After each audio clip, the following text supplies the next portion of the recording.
Здравейте! Сестра ми си направи къщичка и иска да ви я покаже, пък аз ще снимам. Хайде, Радостина.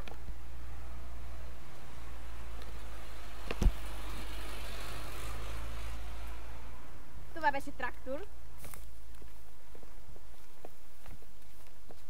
Така. Това ще ви покажем сега как изглежда така. И ще почнем с малкото забележително. Здравейте, това е моята кукла и моята количка, която би си я взела. Това е някакъв объркан хубав рибат, обаче е изчупен за куклата ни.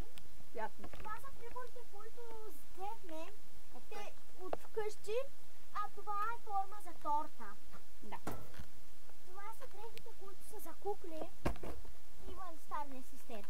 Това са чанците, които са объркани.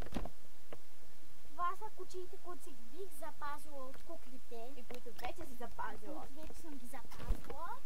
Сега ще ви бъде любопитно да ви покажа всички тези играчки, които са само мои. Ето ги трите ми кукли, които са хубави, нали? И тук имам портофелче и медженцето, който ми го подари. И не мисля, че хората ги засяга, така. А тук мисля, че има книги и подаръци. Подаръци няма книги. Този подарък ми е Библията за деца от втори клас. Сега ще бъда трети. Това ми е картичката коледната за това. И така свършва нашият клип, който не беше чак толкова интересен. Последен. Но все пак се надявам да има коментари. Да, все пак се надявам да има коментари